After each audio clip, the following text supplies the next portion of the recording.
Hey, everybody. Hey, welcome to the building. Welcome to your home, if that's where you are watching from today. Glad that you guys are all joining us. Glad that we're able to be in the room. Today, we're going to put a bow on our series, Outside In. And I'm excited about that for a couple things. One, we get to learn great things this morning, but also we get to start a new series next week, and that is always an exciting time for me. I'll tell you, and one of the things that I do that I don't know if every pastor does this or not, but one of the things that I do is I try to be super real with you guys and talk about stuff that maybe wasn't the most flattering thing, or some of my failures and some of my faults and some of that stuff. And I'll tell you this by way of a confession, I guess. It's very difficult for me to listen to a story that I've heard before. Now, if I've heard it before, I feel like I got it. One time, it's good. I don't need to hear your joke again. I don't need to hear the story again. For me, it's just like that. It's like one time is enough. I don't need to hear the story again. Now, I pick on my wife Shannon a lot because she's tough, A. 2, because she's not going to beat me up in front of all of you. And usually I get permission to talk about stuff with her. I'll talk about stuff that has to do with her. About me. Talk trash about my wife in front of everybody. That's what I do. And so one of the things that Shannon will do, she will come home from work, or she'll tell me some story, and if it's a story that I've heard before, it's very difficult for me to pay attention to that story. It's very difficult for me to listen if I know where she's going. And I know that Shannon is not the kind of person to just fill the air with the sound of her voice. She doesn't love the sound of her voice like that. She's not trying to just make her voice resonate through our home or anything like that. The reason that she's telling me a story that she's already told me, not because we're old and forgetful, but just because that story is meaningful to her.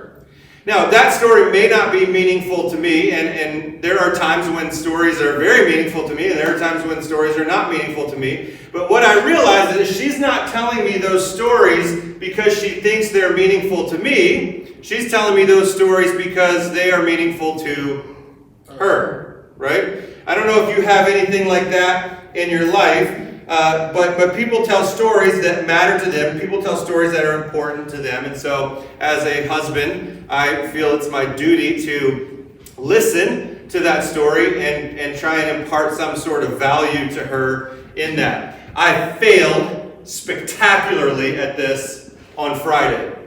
I failed miserably at this on Friday. When she was telling me a story, I said, I don't even want to tell you what I said. It's way too embarrassing. But it was as if my mouth were going and my brain were saying, hey, what are you doing? What's happening right now? Why is your mouth running? And I did that, and what I unintentionally did was really hurt her.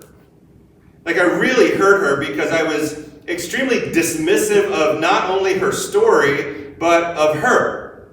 And so this is what tends to happen when we interrupt someone's story that's important to them, or that we don't want to listen to some story that's important to somebody else. We end up making them feel like less than, and we are dismissive of them. And what we are ultimately saying is this: you really don't matter that much to me. Now, you got to be some kind of cold-hearted to make that statement directly to somebody, right? I mean, some kind of real cold-hearted person to say, you don't really matter that much to me. But what happens is that when we dismiss someone's story, regardless of what it is, regardless of whether or not it's actually important to us, if we dismiss their story, we're ultimately dismissing them as a person and telling them, you don't really matter that much to me. It is dangerous for followers of Jesus to be dismissive of other people. It's painful when someone is dismissive of us, and nothing good can come from being dismissive of one another. Now, the first mention of human beings in the Bible comes from Genesis chapter 1, verse 25, 27, somewhere around there. But in Genesis 1:27, he says, God created mankind in his own image. In the image of God, he created them. Male and female, he created them. Now, what I want to point out is that this is the first truth about humanity. The first truth in the Bible that we ever read about humanity is that God created all of us in His image. Male and female, He created all of us in His image. This is a foundational truth about human existence. And in Acts chapter 17, the Apostle Paul also said this: He Himself, being God, gives everyone life and breath and everything else. From one man He made what? All the nations, that they should inhabit the whole earth. So in other words, God created mankind, men and women, in His own image. God gives everyone breath and everything else. We are all from God. Every single person who has ever breathed or been on this planet, we are all from God, and we have all been created in God's image. Every person on this planet was made by God. He gives us breath. He gives us life. He gives us everything. We were created in the image of God.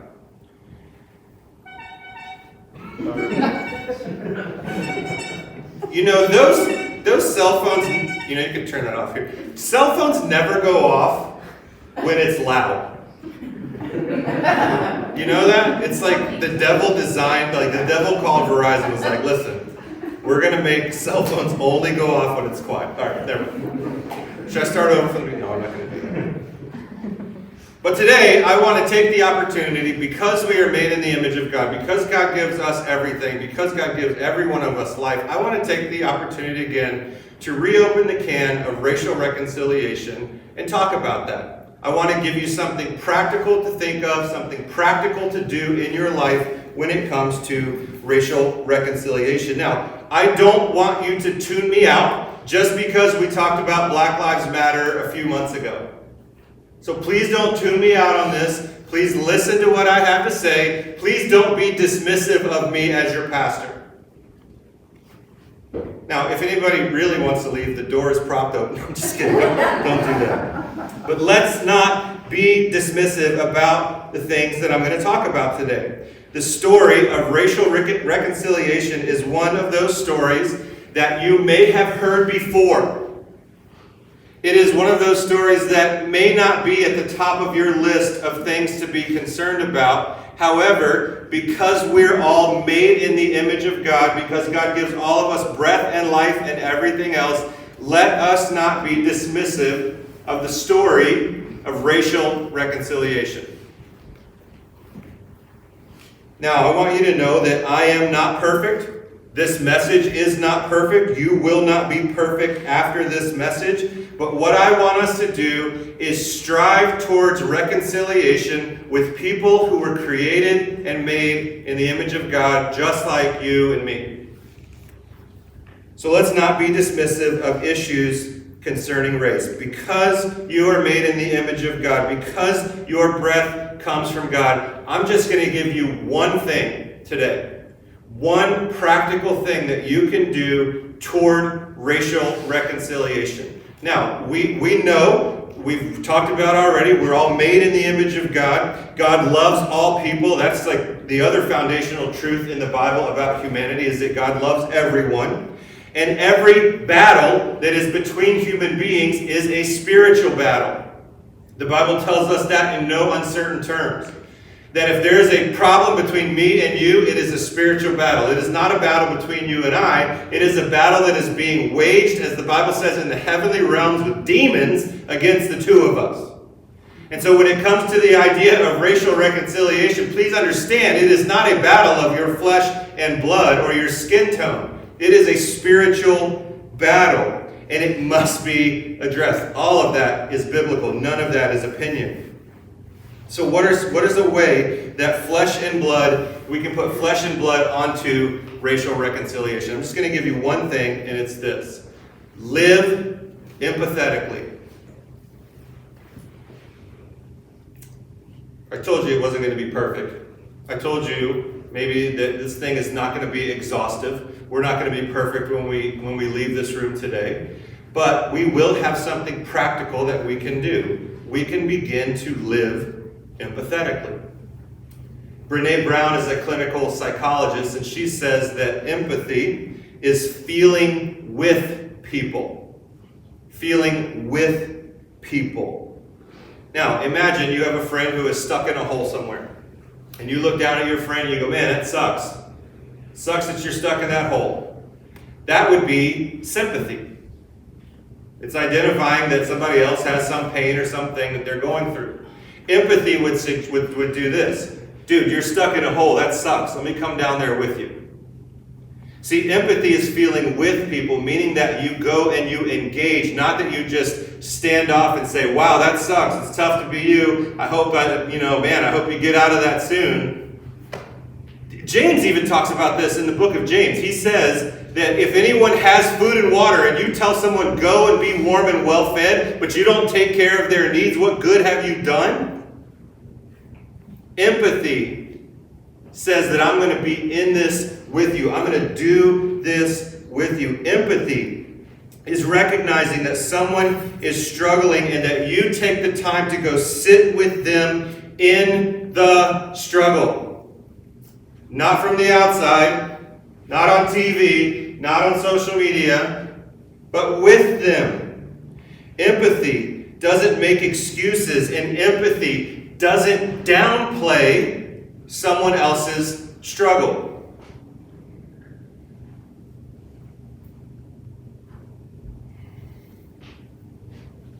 Often, when the idea of being empathetic to people concerning racial reconciliation comes up, people say things like, well, slavery is over. That was a long time ago. Or I've heard people say, why can't black people just move on? I've heard people say, it's not the 60s anymore. And I've even heard people go so far as to say, black people and people of color should get over it and move on. To tell someone to get over it and move on is one of the most cold and heartless things that you can say to another human being. Even if you think that struggle is not that big of a deal. To tell someone to get over something and move on negates them. It is completely dismissive of your brother or sister who is made in the image of God. Many would also suggest that black folks and people of color are too sensitive and that they should toughen up. But let me ask you, where is the empathy in that? Where is the understanding in that? Let us not be dismissive of those who were created in God's image. I've heard people say, it's just words. Words don't matter that much. How many of you grew up with the really stupid saying, sticks and stones will break my bones, but words will never... No, nobody knows that? Okay, well, let me finish it. Words will never hurt me. This is the most ridiculous thing that I learned in childhood. Sticks and stones will break my bones, but words will never hurt me is the dumbest thing that has come out of people's mouths in a long time. Because words, unlike anything else, have a lasting negative psychological effect or a positive psychological effect. Think back to your childhood for a moment. Do you have an adult in your life say something off color to you? A parent say something off color to you? I wish you were a boy. Man, you're dumb. What is wrong with you? See, if you can think back into your life and you can hear somebody saying those words to you, does it spark feelings of joy? Or does it spark some sort of like, ugh? Makes you feel bad, makes you feel negative. Words matter, and words have the power to harm or to heal. Proverbs 26:2 says, like a fluttering sparrow or a darting swallow, an undeserved curse does not come to rest. That's because words hurt.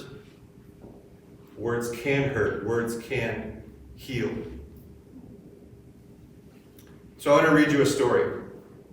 And I'm going to read it because I want to say it how it's written. So try and not fall asleep, okay? Maybe you can close your eyes if you want to try and do this. I want to try and paint a picture with words here. Imagine that you're in an abusive relationship. A boss, a spouse, a demanding or demeaning friend. And I mean, this person has beaten you relentlessly for years and years, abused you emotionally and verbally for years. For many of you, you don't have to imagine because you're living it or you have lived it. And for the sake of this picture, imagine that you've been able to separate yourself from that abusive relationship and you finally feel free for the first time in your life. You are free from that abuser. You can breathe. You can live. It feels good, right? It feels good to be free. It feels good to live without fear of abuse. You're free. But imagine that you are required to hang pictures of your abuser in your house. Imagine that on your way to work, you must drive on roads named after your abuser. Imagine that you have to send your kids to schools named after your abuser.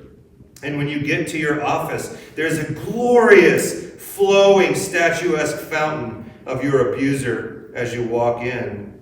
And to top all of that off, your former abuser is your boss. Would it not be very difficult to move on from your abuser if you were confronted with their face every day of your life? Wouldn't it be heartbreaking if someone told you, get over it, it was a long time ago? If you were still faced with your abuser every day? Would it be helpful for people to ignore your struggle with your abuser? Would there be any empathy involved in that whatsoever? Yet this is the struggle for many black folks and people of color. Every single day, they are confronted with the face of their abusers, constantly reminded of the pain that their family and ancestors have been through, constantly faced with statues of people who would have owned them, driving on roads named after people who, given the opportunity, would have beaten them for a mistake as simple as breaking eggs. If you could put yourself into that position for just a moment, and imagine what it's like going through those same things, would you ever tell someone to get over it? It was a long time ago. Would you ever be so arrogant to say something like that? Or maybe you could show some empathy, sitting with someone and just listening, trying to understand. Many people think that racism is a thing of the past, but I want to remind you that socially acceptable active racism isn't really that old. I want to show you a picture of Ruby Bridges. Ruby Bridges was the first African American girl to attend an all-white school in the South. At the time of this picture, she was 6 years old, and she had to be guarded by U.S. Marshals to go to school because grown men and women were standing outside yelling names at her. When Ruby went to school, all of her other white classmates disenrolled, and Ruby sat in a room with her teacher and finished school. But 1960, that's so long ago. In 1963, I want to show you two more pictures. Peaceful black protesters had dogs attack them, and then they were sprayed with high-pressure water hoses. 1963 is only 57 years ago. There are people in this room who are 57 years old. There are people watching at home who are 57 years old. The people in these pictures are potentially still alive. They're children alive. Perhaps you were in a room somewhere and you watched your grandparents or your parents watch this stuff unfold on TV. But 1963, right? 57 years ago, that's so long ago, right? It's a good thing that none of this stuff happens anymore.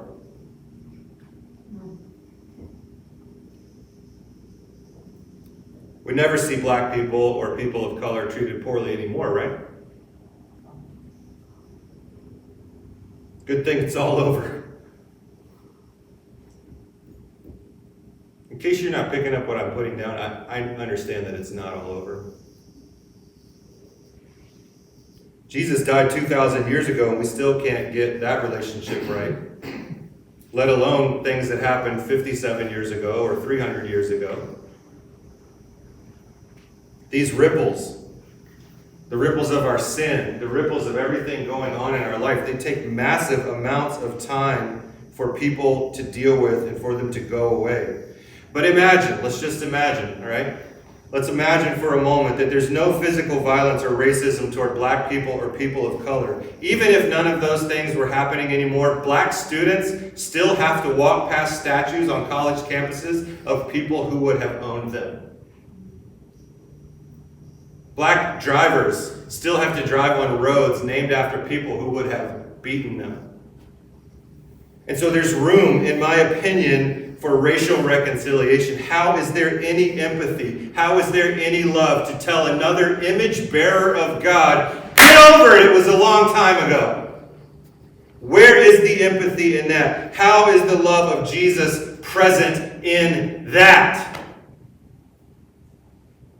Brene Brown further describes empathy, and she says, empathy requires us to recall or reflect on feelings that are uncomfortable. Good times, right? Good times doing that. It's tough to deal with things. But what's worse than dealing with things is allowing those things to control you and rule your life and ruin your life. So empathy lets us deal with these things even though they're uncomfortable. And no one died from being uncomfortable. In fact, we need to do this because Psalm 139 teaches, search me and know my heart and see if there is any offensive way in me and lead me in your ways. So we want to be people who live empathetically. Maybe that's too broad of an umbrella for you. So I'll give you something specific, one specific way that you can live empathetically. Very simply, pay attention to the words that you use and learn some words to avoid. I'll talk about 3 words that I think we should avoid. The first one is uppity. Black people have often been referred to negatively as uppity, suggesting that they don't know their place. Also, the words peanut gallery. Peanut gallery has to do with where slaves sat while their masters were watching a play or whatever it was. The worst seats. Another one, and this is the one I want to spend some time on because I've actually heard this more recently than those other ones. But it's the word articulate. Articulate. President Obama is an articulate speaker. Oprah Winfrey is an articulate communicator. Perhaps you've heard this word in the same sentence when it comes to black people and people of color. And it may seem like a compliment to say that someone is articulate.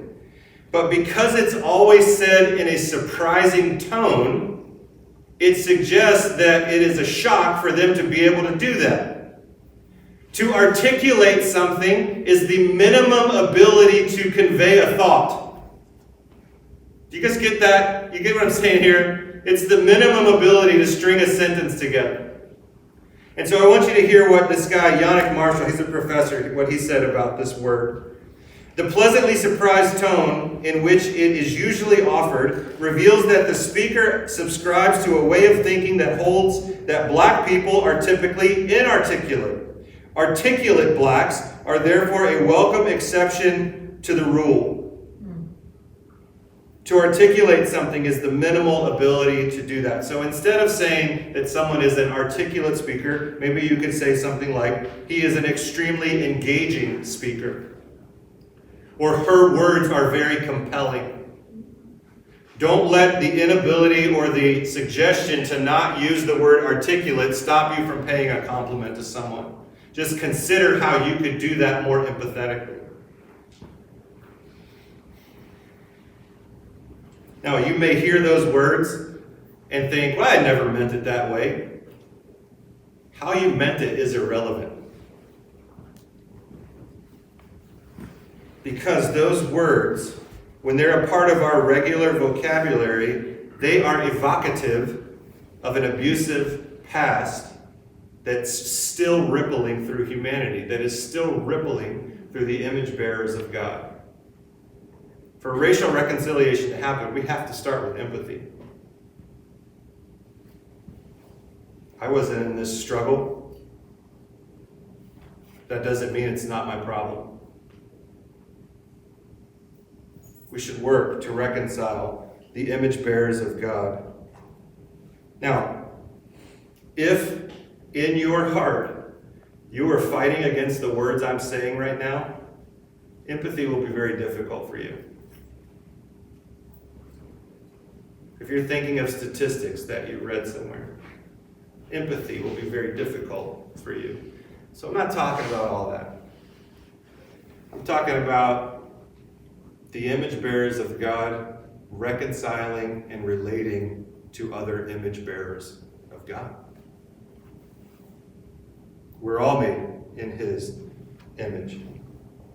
If the followers of Jesus can choose to be empathetic and change our words and begin to change our actions, I believe that we can bring back together our black brothers and sisters and people of color who are made in the image of God. If we can be empathetic, we can bring people from the outside in the way the Bible calls us to. We can point people to Jesus and to the lavish love that He gives to each of us. There is power in empathy. There is power to heal. There is power to forgive. But even when someone is healed, there's still scars. So we need to understand that. In order for us to do this right, we need to understand that there are still going to be scars. Romans chapter 12 gives us probably the best advice when it comes to this empathy thing. Rejoice with those who rejoice, and mourn with those who mourn. I believe that the most important word in that passage is the word with. And I believe the word with signifies the empathy that we need with our brothers and sisters who are also made in the image of God. If we, the church, are going to be people who fight for racial reconciliation, it starts with empathy. And so rather than being dismissive of a story that you didn't go through or that you think was a long time ago, let us be united in empathy. Let us be united under the banner of Jesus. I've been watching this is going to be a shock to some of you, but I've been watching this soccer show. And you know, soccer people are, I'm not becoming one, so everybody calm down. But soccer people, they always have a banner, like a little flag thing. They're always carrying it around for whatever their team is. They're hollering about it. They're very enthusiastic about it from what I understand. And they're super excited to be able to say their team's name all the time. And it's always like this. They always hold it out, open, and it's a big wide banner. And they're saying, this is our team. This is who we support. This is who we love. This is what we want right here. And I think if Jesus was on the cross holding a banner, his banner would say, love everybody else. Because that's what he's doing up there. He's holding a banner and saying, you're all invited. You're all invited. And this is why we celebrate communion at this church. Not only for our own forgiveness, the salvation that we can receive because of what Jesus did, but because it's a banner that is big enough for everyone in the world to come under. All of the image bearers of God. So today, I want us to remember that. Let's go ahead and grab our little packets here, and let's get them open.